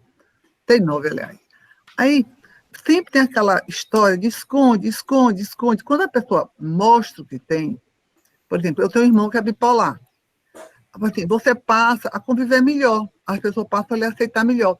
Principalmente as doenças mentais. As famílias escondem de uma maneira, por exemplo, uma pessoa se suicida. O suicídio tem um característica hereditária, a gente sabe que tem. Pouco, mas tem, né? O bipolar, o TDAH. Mas você tem que assumir aquilo que você tem. Você aceitar, a família falar, porque fica toda a família, não fala, não sei o quê, esconde o remédio, bota o remédio, pega uma caixa de uma outra caixa, bota vitamina B, e o remédio é uma duloxetina, ou é um lítio. E eu passei por um problema, meu filho, a caçula, tem 34 anos. Quando ele tinha 7 anos, ele foi diagnosticado com TDAH. Eu li tudo de TDAH na vida, porque eu sou muito, a famosa nerd, né? Na nossa época, CDF, né? Aí, eu li tudo. Eu vi que o tratamento era mãe, pai, uma psicóloga e ficar de lado do menino. Aí o psiquiatra, o neurologista me disse o seguinte, se você não cuidar do seu filho, da saúde mental do seu filho, você vai ter o marginal dentro de casa. Olha, quando ele disse isso, eu quase senti uma facada no coração. Aí eu simplesmente, eu já trabalhava na universidade, no São José. Eu passei a só dar plantão, ficava com o menino de dia. Ensinava o menino, levava o menino para fono, levava o menino para terapia ocupacional, levava o menino para psicólogo. O meu dinheiro do Estado era todo do menino.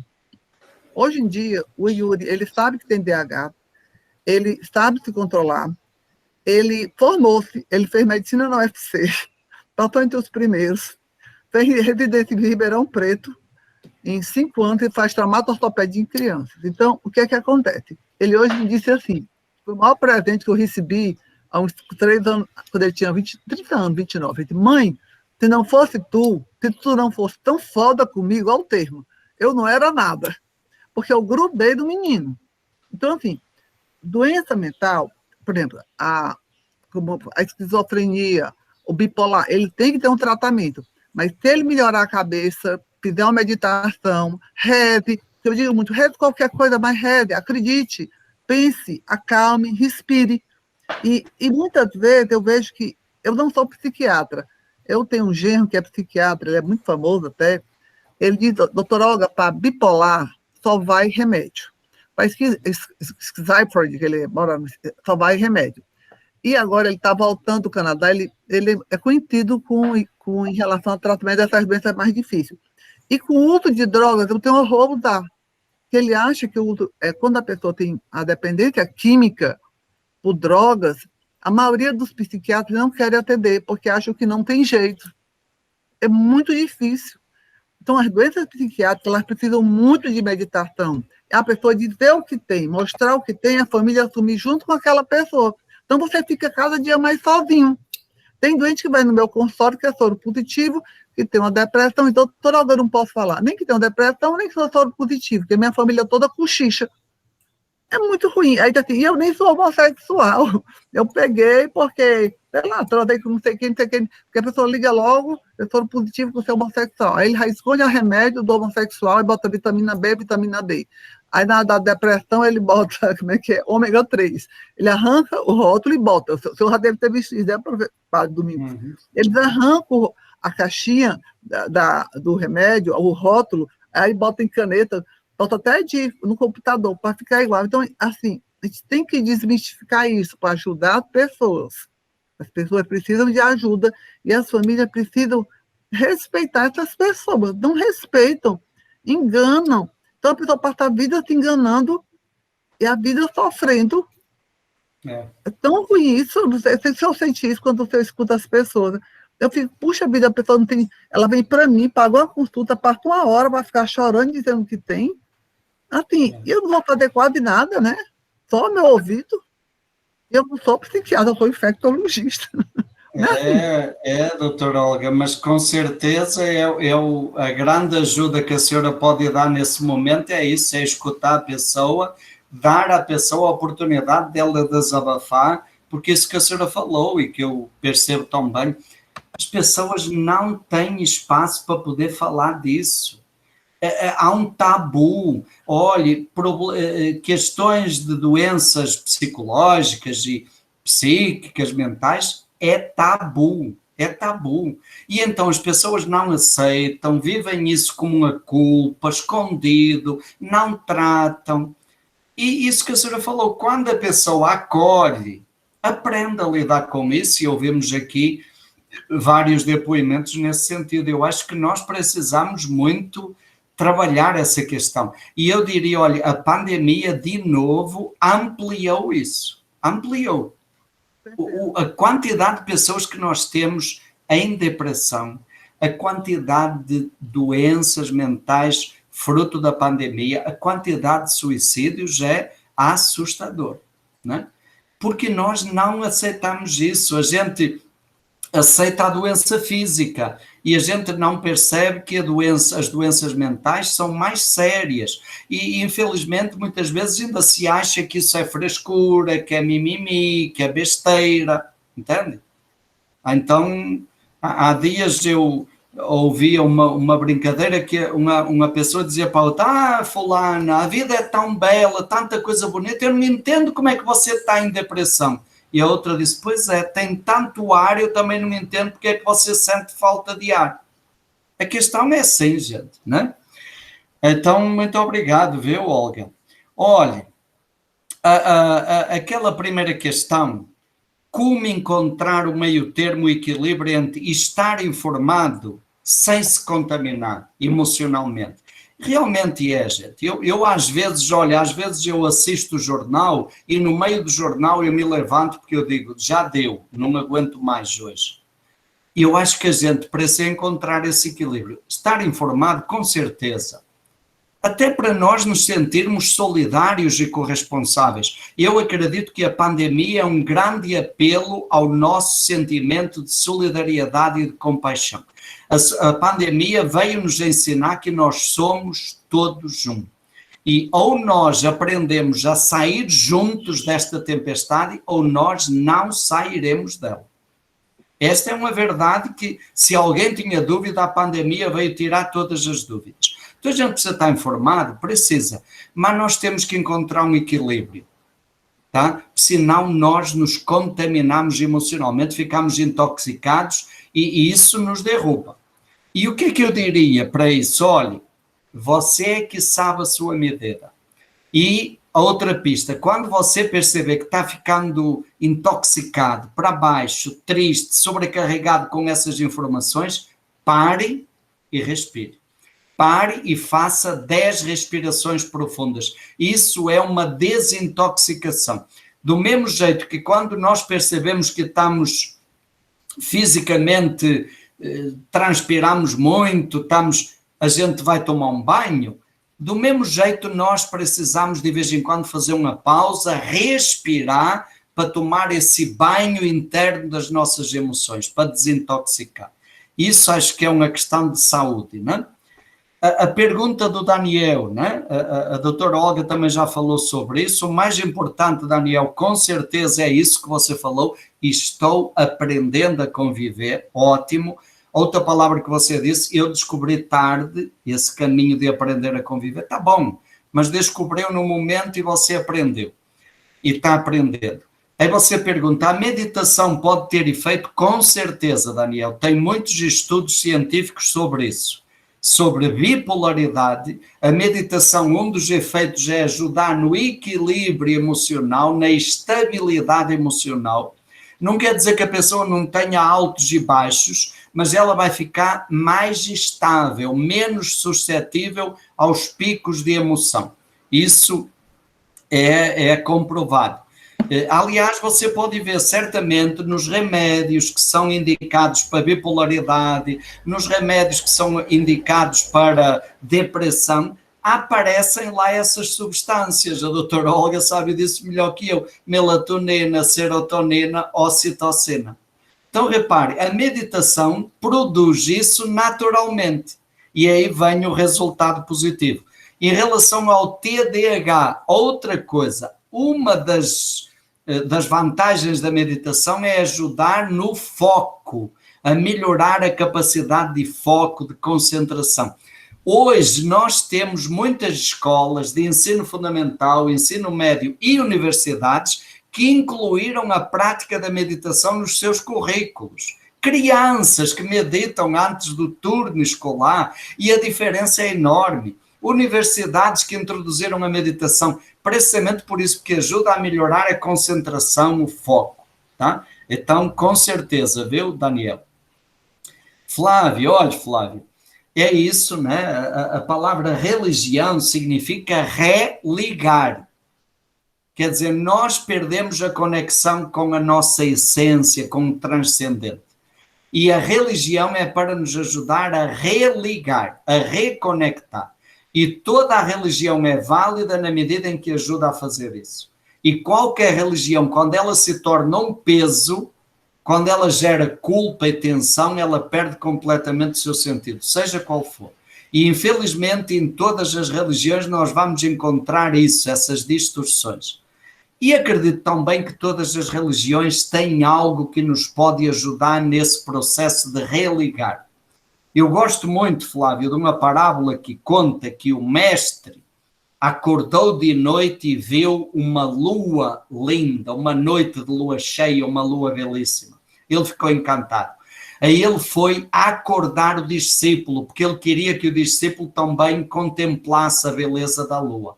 Aí bateu lá na porta do quarto do discípulo, o discípulo acordou assim meio estremunhado, sonâmbulo, e o mestre disse, vem cá, e levou o discípulo até a varanda, estendeu a mão e disse, olha, olha.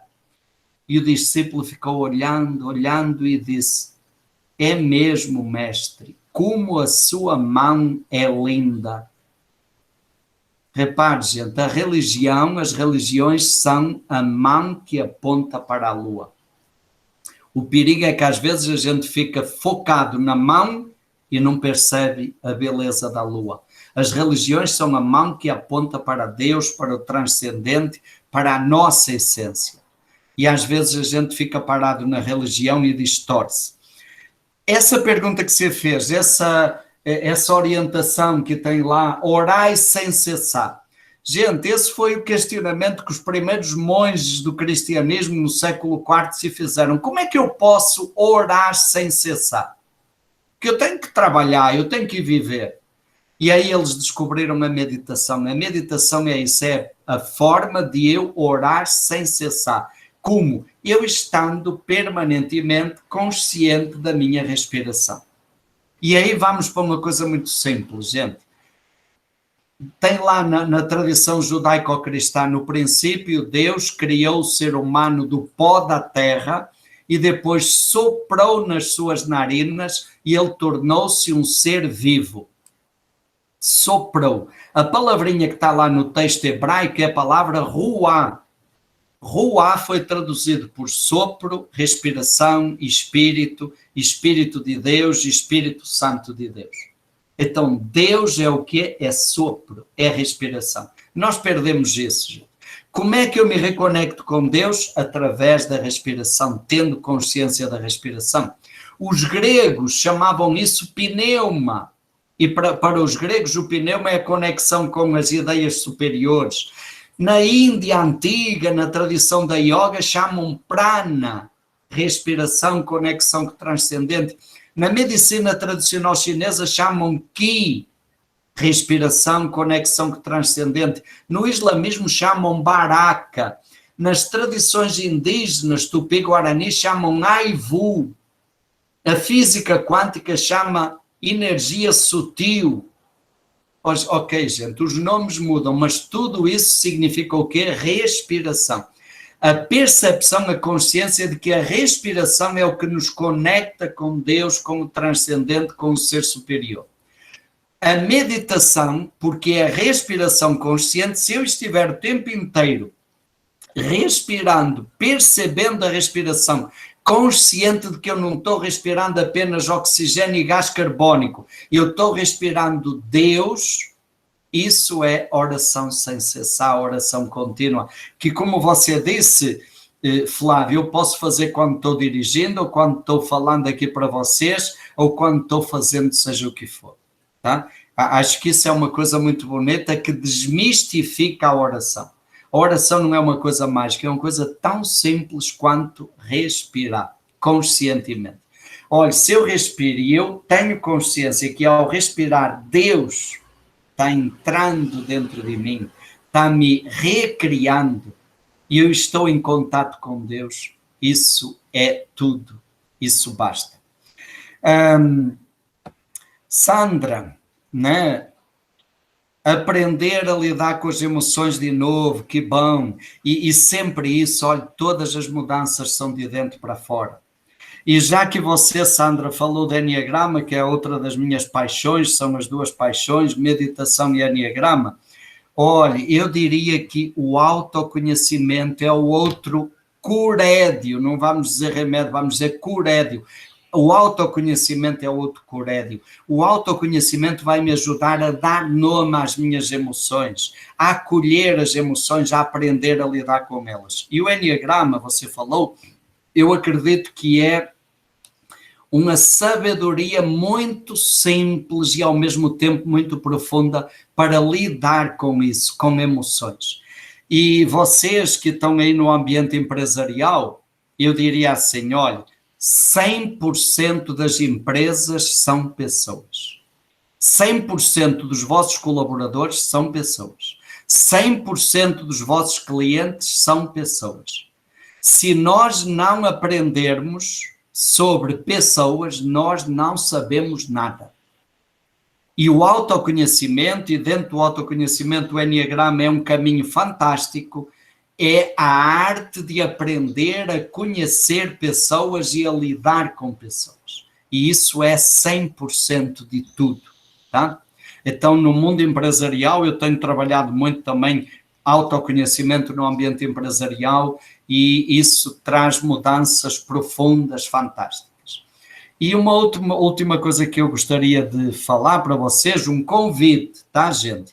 Próxima semana, começando na segunda-feira, 18h30, de segunda à quinta, eu vou fazer online um curso de meditação. O objetivo é aprender a meditar meditando. É gratuito, não precisa se inscrever, basta entrar lá no link do Zoom. Eu vou pedir à Cíntia para ela repassar para vocês o cartaz com o link. Quem quiser, gente, segunda, terça, quarta e quinta, à noite, aprender a meditar meditando. Eu vou explicar, vamos praticar, vamos tirar dúvida, o objetivo é isso, porque eu acredito que neste momento a minha missão, o meu jeito de contribuir é sobretudo ensinando as pessoas a meditar. Então próxima semana, quem quiser, é só entrar lá no link, não precisa inscrever, gratuito, podem participar e podem divulgar, tá, gente? Nós estamos aí esperando um grupo muito grande e vamos espalhar esse curédio, tá? Para o bem de todos. Padre Domingos, eu sei que nosso horário já expirou, né? Mas eu eu permito, se o senhor puder, tem duas pessoas ainda que levantaram a mão aqui, certo, o Lucas e o nosso mais novo membro da rede, então, pronto, meu amigo André, aí com a New Red Diamond, né? Lucas, logo depois o André. Bom dia a todos, bom dia, Padre Domingos. Desculpa aí o avançar da hora, já falo na inicial fala, me desculpando. Padre, assim, eu percebo que a gente vive uma sociedade muito opressora, sabe? E que por isso força as pessoas, muitas vezes, elas se encolherem, né? Se encolherem e entrarem naquele buraco interior, né? Esse um mundo interior solitário, né? Então, a meditação, você faz uma viagem interior, né? Às vezes, será que uma vez que essa pessoa ela está tá tão próximo com ele mesmo, assim, dentro daqueles interiores talvez muito obscuros, né? E isso não pode fazer com que a pessoa ela entre de vez nesse buraco. Uhum. Entendi. Muito bom, Lucas. Boa pergunta. André? É isso. Obrigado. Obrigado, Lucas. Tá me ouvindo, padre? Sim. André, tudo bem? Parabéns pela palestra. Queria agradecer a Cíntia aqui também por ter me convidado para essa apresentação, essa fala bonita aí do Padre Domingos. E parece que a Cíntia já estava prevendo que ele ia falar sobre isso, eu já sabia, né, Cíntia? Porque tudo que o senhor falou, padre, aconteceu comigo, tá? Aconteceu comigo, eu passei por uma provação grande, eu contei a minha história ontem para os colegas aqui, eu tinha tudo, tinha uma empresa, tinha tudo, perdi, entrei numa situação meio que depressiva mesmo, né, de sentimentos negativos, você começa a viver no passado, viver daqueles sentimentos, e isso sim começa a causar doença, você começa a ficar doente mesmo, né? Então, assim, você falou tudo, você resumiu bem. Então, a cabeça, ela adoece o corpo, né? Então, eu sou filho, assim, minha mãe é muito religiosa, muito, uma pessoa, assim, muito atuante mesmo, a minha família toda é católica, e eu comecei a me apegar muito a Deus também, rezando, pedindo forças para sair dessa situação, e quando você reza, realmente ele aparece. Então, por isso que eu sou muito grato, falo que eu tenho que agradecer cada vez mais e sempre tá levando a palavra dele, porque ele me tirou dessa lama, dessas profundezas, e me colocou em cima de uma base bem sólida. Mas isso foi mudando justamente os meus sentimentos, né? Foi uma coisa que partiu de dentro para fora, como você bem expôs. Eu cheguei rapaz, eu tenho que dar um basta nisso, não posso viver aqui, né, nesse sentimento negativo, não querer sair da cama, não querer acordar. Eu tenho filhos, eu tenho uma família, eu tenho que me acolher nesse momento, não preciso dar uma resposta para esse pessoal que está aqui comigo, né? Então, eu comecei a rezar bastante, e eu digo assim, que Deus, às vezes, ele mostra os caminhos, e você está lá, tem que parar e observar. Eu até anotei aqui, que é uma das coisas que eu digo que foi a mudança de chave. Eu não conseguia, às vezes, dormir, você ficava acordado, numa depressão, você fica o tempo todo pensando, você perde noite de sono, você fica acordado até tarde, às vezes até pensando besteira mesmo, né? Você fica até pensando, pô, será que minha vida está valendo a pena? Né? Você fica até pensando nessa parte até besteira, até de tirar a sua própria vida. Né? E eu estava vendo ontem aqui para falar, foi um programa do Pedro Bial, e ele falando sobre um negócio de música do Raul Seixas. E tem uma frase que ele falou, que é assim, que tem uma música do Raul, que é: nunca é tarde demais para começar tudo outra vez.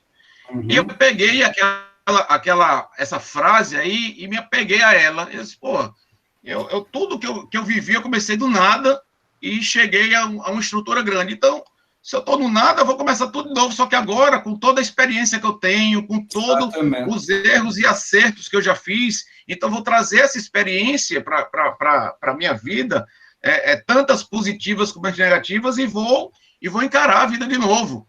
Então, quando eu parei e mudei esse sentimento de viver no passado, viver só focando nas coisas depressivas, a chave mudou. Então, assim, a minha saúde mudou. Eu estava hipertenso, estava pré-diabético, estava obeso, eu estava com um sobrepeso muito grande. Então, assim, me deu forças até para começar a malhar, e no meio da pandemia de março passado, eu cheguei a perder 20 quilos, malhando, mudando a alimentação. Então, tudo isso reflete, porque foi uma mudança de dentro para fora, uma mudança de cabeça. Então, estou aqui dando um testemunho para o pessoal de que tudo que o senhor falou aconteceu comigo, e é pura verdade. E a meditação veio através também eu faço meditação, mas e você também já frisou isso, a meditação veio para mim para poder eu me focar mais, me concentrar mais no meu trabalho. Então, foi uma indicação de um amigo meu que é empresário, esse cara, faz meditação que tu consegue se concentrar mais. Porque às vezes eu disse, pô, como eu já falei aqui, eu sou engenheiro, minha formação é engenheiro, e eu me concentro mais à noite. Eu consigo me concentrar mais à noite, eu acho que é por conta de trabalho, de projetos que eu fazia à noite. Então, hoje, à noite, a minha cabeça, eu consigo produzir mais à noite, no período até da madrugada. Mas, e durante o dia, eu não estava conseguindo me concentrar nas coisas, as atividades do trabalho. E eu comentei isso com um amigo meu, ele disse, cara, faz a meditação, que a meditação vai te ajudar a concentrar. E, realmente, você meditando, você começa a se concentrar na sua respiração, você começa a respirar melhor, e aí as coisas começam a se encaixar. Então, é basicamente isso. Então, eu acho que a Cíntia queria que eu desse o testemunho aqui, mas casou direitinho. Tudo que o senhor falou aconteceu comigo, padre. E muito obrigado aí. Nada acontece por acaso. Né? Verdade. Mas muito obrigado aí, e fica aí meu testemunho aí para o pessoal, tá? Que bom, muito obrigado, André, porque é isso, entendo. Pai Domingos, tá difícil, é uma pergunta atrás da outra. Mas vamos lá. A gente realmente está com o tempo já estourado, mas a Norma pediu para fazer uma última pergunta. Norma Zélia. Eu acho que a Norma já saiu, viu? Então, Pai Domingos, por favor. Olha, então, André, muito obrigado por esse testemunho, porque é bom quando a gente vê isso, que não é teoria, é prática, né? E a gente sente o efeito no dia a dia. E eu estava aqui encantado e emocionado com as suas palavras. Obrigado por você ter tido essa abertura de colocar aqui essa situação da sua vida, que certamente foi uma situação difícil, mas também está sendo uma oportunidade de transformação, né? E você hoje está recomeçando não apenas com a experiência, mas também num estado emocional bem diferente. Isso será a grande diferença, né? E eu já colocaria isso também para começar a responder ao Lucas. Vê, Lucas? Olhe, isso que você falou é fantástico. A pandemia nos forçou a olhar para dentro. As paradas que nós fazemos nos colocam olhando para dentro. E quando nós olhamos para dentro, nós nos deparamos, eu achei bonita a expressão que você usou, com esse buraco interior. É um vazio, é uma solidão. E isso pode gerar duas coisas. Para muitas pessoas, como você falou, isso é desesperador. Isso pode levar a uma depressão, e pode levar ao fundo do poço, e pode levar a outros extremos, como o André também colocou aqui. Mas o contato com esse vazio interior também pode ser o grande salto, a mudança de consciência, como o André partilhou aqui conosco, pode ser a grande sacada da nossa vida. Vai depender de quê? Da maneira como a gente lida com isso, de novo. E o que me veio aqui, Lucas, foi assim, o exemplo. Olha, você mergulhar num rio ou mergulhar no mar, tomar um banho e sair, isso é bom ou é mau? É ótimo. Agora, se você mergulhar no rio e ficar lá mergulhado no rio, você morre. A questão está aí. E eu mergulhar dentro de mim, eu entrar em contato com as minhas emoções, isso pode ser bom? Pode. Porque isso me inteiriza, isso me reconcilia com a parte de mim que estava descartada, ignorada. E eu mergulho na minha sombra para acolher a sombra e transformar a sombra em luz. Mas se eu mergulhar nas minhas sombras e me deixar engolir por elas, me deixar encharcar por elas, eu entro numa depressão e chego lá no fim do poço.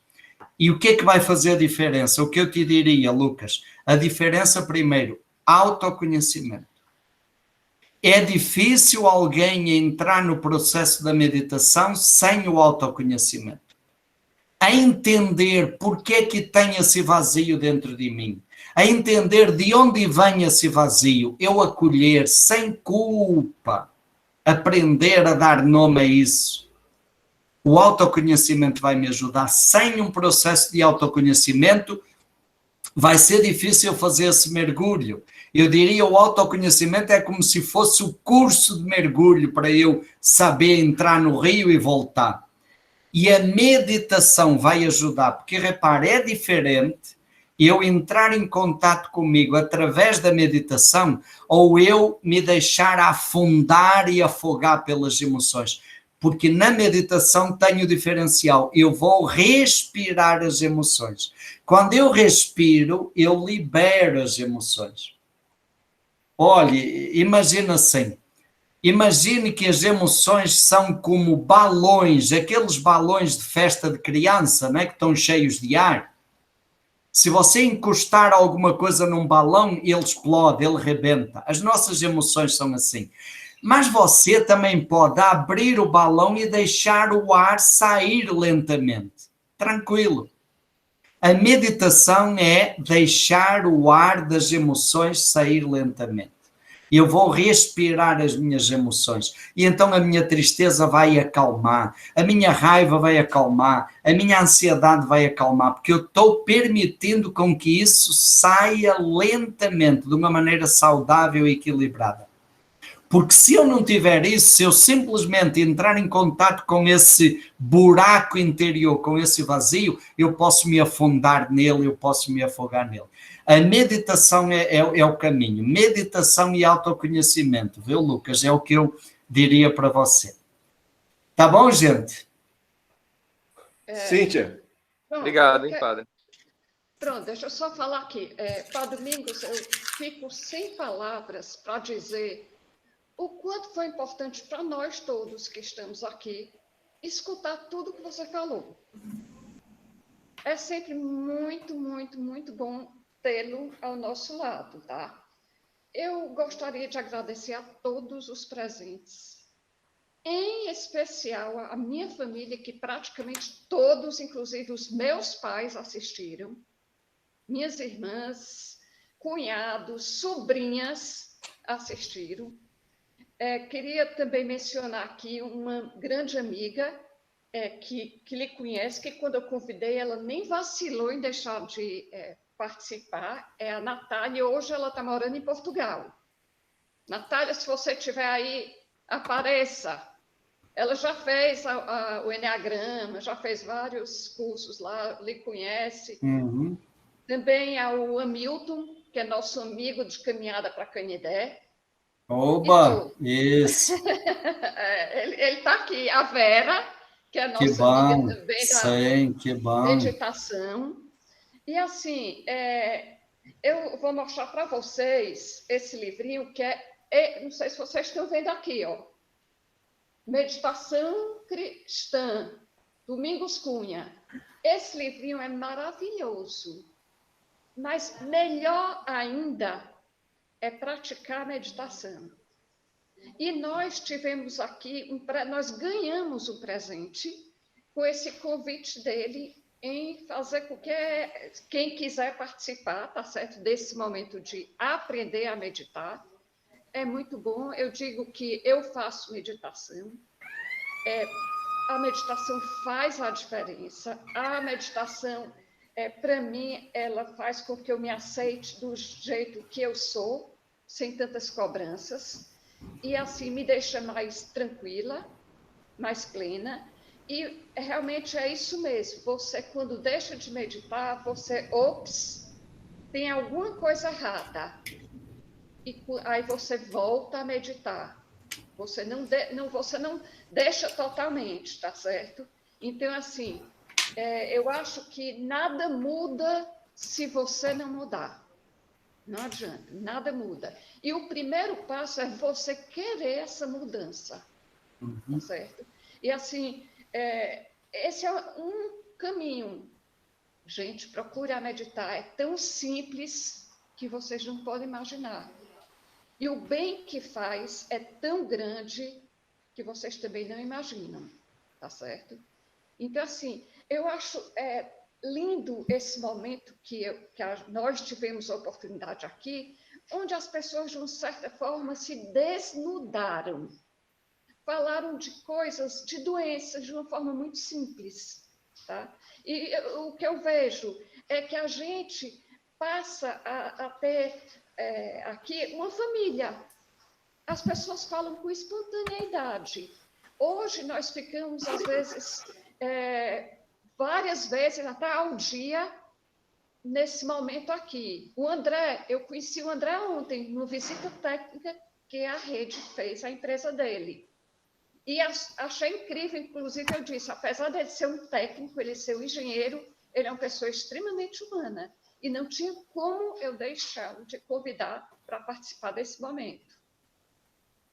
É isso. Então, assim, falar em saúde mental, o que era que eu ia pensar? A gente aqui na rede procura realmente proporcionar o bem para todos. E falar em saúde mental, eu ia pensar em quem? Em você, Padre Domingos. Eu acho que assim, você trouxe para a gente esse bem que a gente estava precisando. E que a gente tenha continuidade, tá certo? Isso. E é isso. Que bom, Cintia. Que bom. Olha, eu só uma palavrinha final. Eu que gostaria de destacar isso, gente. O nível de abertura que nós tivemos aqui, várias pessoas partilhando, falando da sua vida, isso é muito bonito. Num ambiente que, a partir é um ambiente mais técnico, mais empresarial, né? E que bonito nós vermos essa sensibilidade humana. Eu queria agradecer por isso, pelo nível de interesse, de perguntas, que bom, tá? Eu fico encantado com isso. E a Cíntia já me ouviu dizer isso. Eu hoje acredito que, se durante a minha vida inteira, a minha experiência aqui na Terra, se eu tivesse aprendido a meditar, a minha vida já teria valido a pena. Ponto final. Se eu, além de aprender a meditar, tiver a oportunidade de ensinar alguém a meditar, a minha vida tem todo sentido. Então, gente, eu fico muito feliz por isso, por esta conversa, pela vossa abertura e reforço o convite. Quem quiser, gente, a partir de segunda-feira, a Cíntia depois manda o link, curso de meditação, aprender a meditar meditando. É uma oportunidade. Podem divulgar, podem espalhar, vai ter espaço para todos, vai ser através da plataforma Zoom.